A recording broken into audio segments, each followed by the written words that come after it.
This is getting, I guess old is the best word. Every other adjective that could apply has been true since the beginning. I guess the best thing to ask is, can we start over? I'd like if we could start over. I'll apologize for all past transgressions, real or imagined, if we can start over. Does that sound reasonable? Here's the beginning. There was one simple, solitary fact. I do not find you a good reviewer. Yes, that is my problem. I understand that. However, the thing is, I am not the only person with that problem. And don't say that it was my doing, because people have thought that long before me. I suppose the best thing I could do is a Josh Scorcher style response video. No courtroom scenario, just me and your review, and my problems with your review. In essence, we can call this a review of a review. I am allowed to do that, right? Good! And where did it truly start? The episode Too Many Pinkie Pies. Title says it all, really. Can't read the name of the episode and not be expecting lots of Pinkie Pie and or zaniness for the next 20 minutes. And it delivered. We got silliness, loads of Pinkie Pies, not only in numbers, but also being the protagonist central character of the episode. The story, tone, and main character burst with Pinkie silliness. So, I hear you say, did you actually like it then, Byter? Simple answer, no. But this is what Pinkie Pie is all about. She's always been acting weird. Why don't you like it now? Well, to answer that, I'll have to not keep it so simple. But it's not like the prologue. We've returned to more serialized hijinks just like before. You like them? Well, that's sort of the problem here. It's all about the hijinks. Despite prior characterization, Pinkie seems, well, shallower or simpler than before. There's no real character arc here. We're going to need more context. Shallower or simpler compared to what? A Friend Indeed where she annoyed Cranky despite his repeated attempts to get her to stop? Over a Barrel where she caused the buffalo stampede for no reason at all? Party of One where she forgot her own birthday that came immediately after her pets? People who disagree with you are going to jump on that. It really makes you seem like you've been blind to some of Pinkie's flaws in the past. The story is fairly simple. Pinkie wants to have fun with everyone, and thus makes lots of copies of herself. Things escalate with hordes of Pinkie Pie running amok. Twilight undoes the problem with magic, but she needs to find which Pinkie is the real one, which she does by setting them a boring test.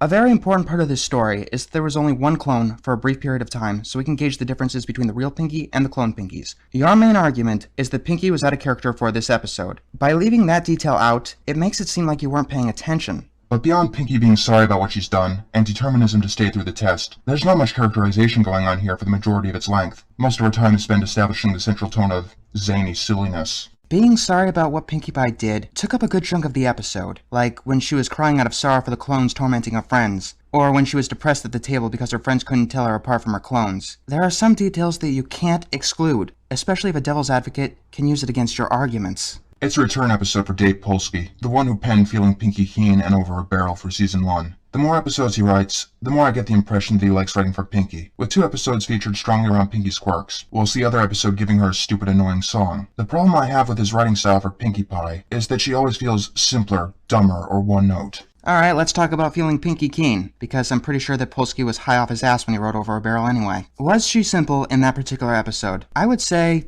no. She was staying strong to what she believed in. Having faith in something does not make you simple, especially when the evidence continues to support your faith. Giving in to Twilight would have made her seem simpler. If you've hardly seen the show in much depth, then characters like Pinkie and Rarity might easily be summoned into the crazy/zany person and the fashionista buckets. But both of them have been more than their most core character aspects. They each have unique personalities and quirks beyond that. Pinkie Pie and logic don't overlap well, but she still has had a high emotional intelligence, which she uses to do what she likes, which is make others smile, which is more her core personality trait. No, I think that Pinkie is very logical. Remember, a devil's advocate can point right to A Friend Indeed, where Pinkie connected Matilda and Cranky through their matching scrapbooks, and believing a conclusion that the evidence supported in Feeling Pinkie Keen. Your argument is that Pinkie was out of character, and to do that you needed to establish her previous personality with less oversights. My problem is that normal Pinkie at the start seemed, well, simpler than normal. Fun! Her motivation at the start was very simple, and her clones are all just as simple. Fun! But times 20. There's no immediate difference between her and her clones in this episode. And here's the rub. The immediate difference between Pinkie and her clones is, well, Pinkie's memories.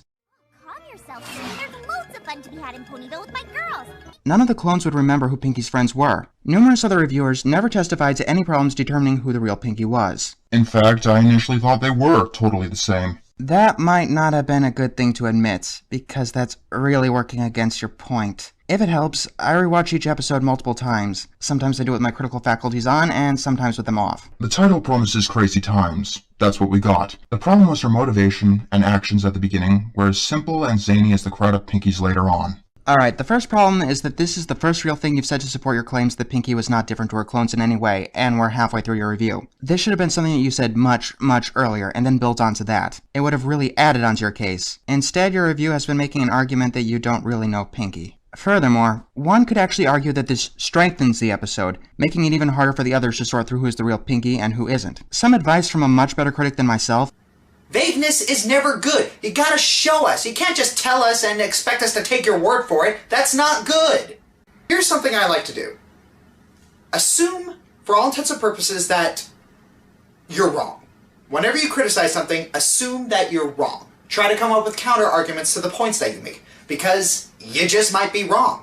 Your dissenters will be playing devil's advocate a lot. You need to cover all of your bases. The story seemed to be struggling at finding a way to differentiate the real and copied Pinkies, because, well, the story here didn't establish either of their personalities very well, and the story is weaker in terms of characterization because of that. Clone Pinkies didn't have the real Pinkie's memories, nor did they have her depth. Because you didn't strengthen your points in the beginning, it can now come across that you're missing the perceived obvious. When virtually no other reviewer claimed that differentiating Pinkie from the clones was a problem, it comes off as a massive oversight on your part. But for me, Pinkie Pie has always been more than just that. She's kind-hearted, compassionate, and takes her responsibilities kinda seriously. Because Pinkie Pie has always been about making her friends happy. It just frustrates me to have that depth left out for the most part. Her original conflict in this episode was that she wanted to spend time with each of her friends. She knows that she makes them happy. She slowed herself down from splashing into the water when Rainbow asked her to do so. Her main concern at the end was that her clones were tormenting her friends. I bet she misses you too. Bet she'd do just about anything to get to be with her friends again.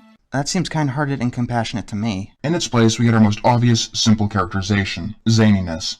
But I felt like the difference should have been more pronounced, that the copies weren't like Pinkie in a way that was obvious to the audience. That way we could see her character more obviously, and make that final division more meaningful. You've got to keep this in mind. The more obvious the difference was, the easier it would be for Pinkie's friends to differentiate who is who, and in the end, the climax would have been weakened. If it was too obvious, like saying darkening the clone's fur or removing their cutie marks, then the others would easily have been able to sort out who is who. And if they wouldn't be able to figure out, then they definitely would have been out of character. With hindsight, I'd have stuck Pinkie between chores and friends. She'd foolishly get a copy to do her chores, but her copy only wants to have fun. The problem with that is that Pinkie has never shirked her responsibilities before. In Baby Cakes, she stuck to her full-sitting duties despite being in way over her head. And in Mr. and the Friendship Express, she made sure that it was her duty in the highest order to make sure that the cake arrived safely. Doing what you just suggested most likely would have been a true downgrade of her character. The clone could have been as destructive as the members of the crowd, and left Pinkie's friends confused at the unlimited zaniness that the clone unleashed. We could have had an interesting double-ganger act, as normal Pinkie tries to explain fix what's going on, but no one believes her. In the end, she goes to Twilight and asks for her help, and does something that's within the context of the show or episode, that proves her true character. It might be just me, but I think that that's exactly what happened in the episode.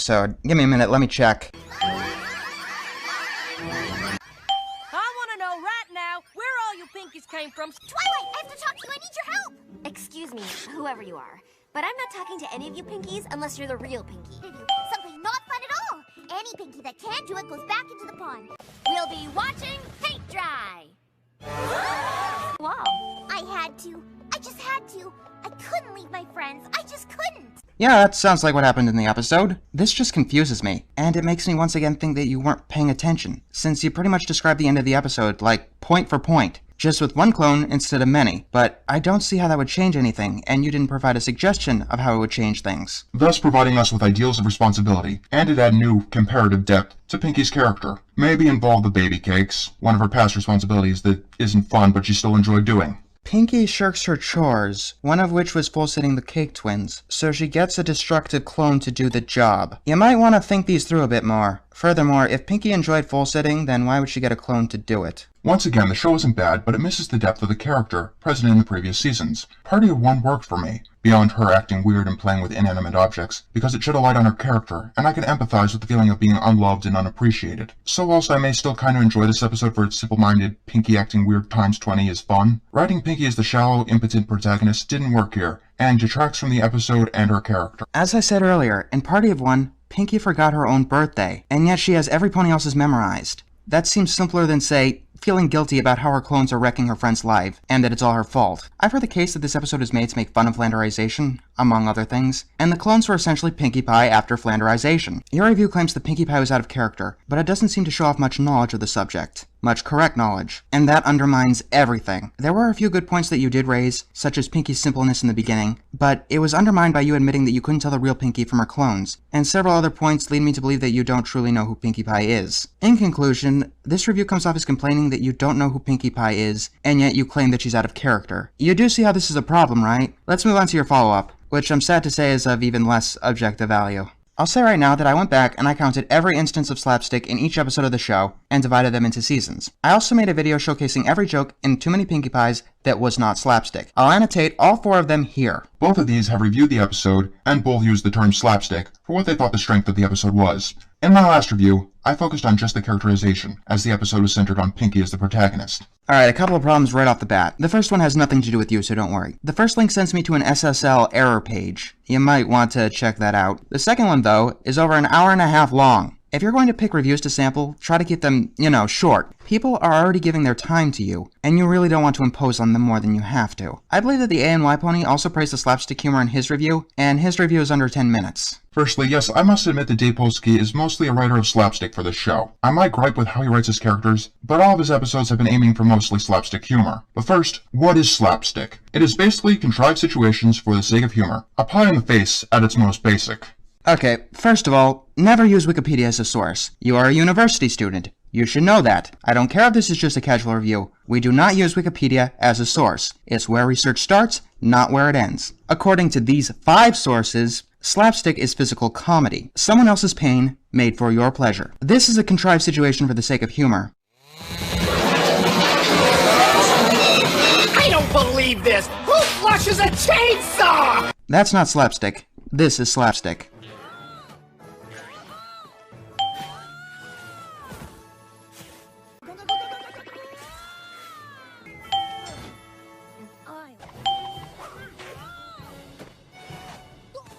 All of those scenarios were from Season 1. Speaking of which, the only season where no one was pied in the face was the 3rd one. Now you're going on to argue a term that you've already misused and missourced. Please tell me why I should keep reading. When analyzing slapstick, I often relate it to suspension of disbelief. If you can get people to accept the conditions leading to and the act of your slapstick, it works. But if you don't, it'll just feel annoying and contrived. Once again, that's not slapstick. And once again, here's a much better critic than me explaining just how slapstick works.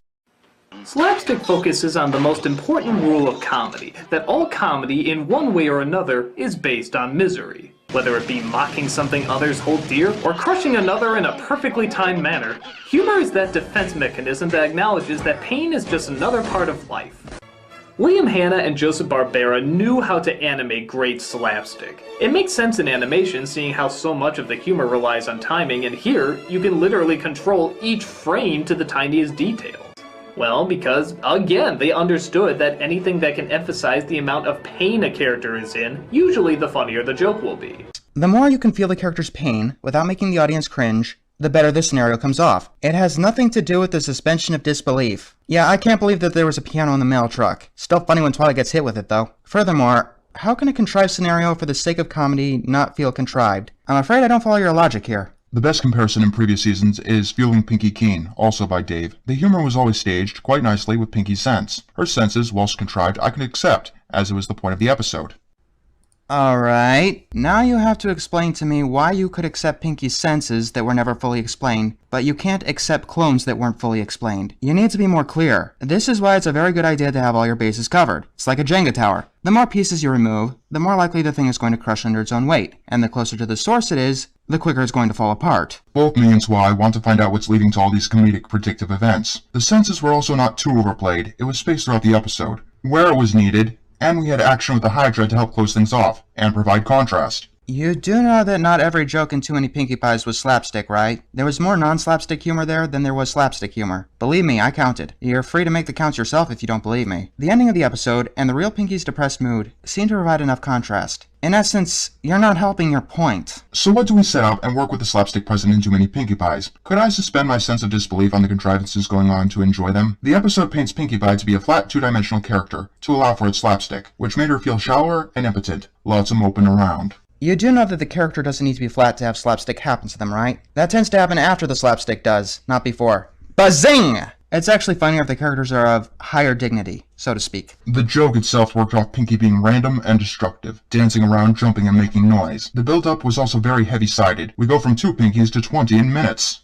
When was there 2 Pinkies again? According to your previous review, Pinkie wanted to have fun with her friends, and then she made a lot of copies of herself. You're now making that detail more and more important. Now, I might start to believe that you purposely left that detail out to paint the episode in a certain way. It was a very important detail. It's like talking about the Mona Lisa without talking about her smile. You just can't do it. The actual slapstick here didn't feel earned. The opposite of it, by degrading who Pinkie Pie was. Slapstick is one of the few forms of humor that doesn't need to be earned. Someone gets hit with a door, and bang, you laugh. Someone falls into a hole that they've missed, and boom, you laughed. Someone gets hit with an anvil, and boom, you laugh. It was simple and built up too quickly. It was like a pie to the face, then 20 pies to the face, with no other jokes to play off of. It loses its effectiveness. It's very much like, huzzah, how many points do I receive? Not understanding when there's too much of a good thing. You need to balance fun and slapstick. More isn't always better. Once again, I'm fairly certain that you don't know what slapstick is. Yes, there can be too much of a good thing, but like I've counted, there were more non-slapstick jokes than slapstick jokes in this episode, which helped to balance out the episode. Furthermore, if you're going to go after an episode with too much slapstick, Dragon Quest has more instances than any other episode of the show. Once again, count them. Finally, slapstick is fun. How do you balance something out with itself? In short, no, I didn't find the episode that funny due to slapstick. I can kinda get where people can enjoy it, however. A pie to the face can be quite funny by itself. It's just I prefer my gags to be well-paced and earned. Here we just degraded Pinkie's character to do the same gag ad nauseum. It's one thing to say that you didn't find the episode funny, but you built your whole argument on the wrong definition of a word. In fact, I don't know what you were truly referring to. A definition that I do not know how you came to really undermines future things you have to say. That's not my opinion, that's reality. Especially because you continue to use the word slapstick. Byter, I'm asking you this. Do you want me to review your other reviews? This is how it started, remember? I have not used one ad hominem in this video. To those who don't know, and there's a surprisingly lot of you who don't know, it's essentially an insult. Saying that someone's logic is faulty because they are a troll is an ad hominem. Saying someone is a troll because their logic is faulty is not. All I did in this video was attempt to gauge the objective value of your reviews. Whether or not I succeeded is up to the masses to decide. No hate, pride, or prejudice has soured my tongue. If you'll accept this as a new start, I will annotate my screw-ups video to link to here. And anything that I said about you prior to this point, I consider null and void. It's up to you whether or not to take my advice. I know you really don't want it. And to the masses, please do not flame him. I am semi-sure that that's how this whole complication started. And if this video does get flagged, I will fight to keep it up. There's no worry there.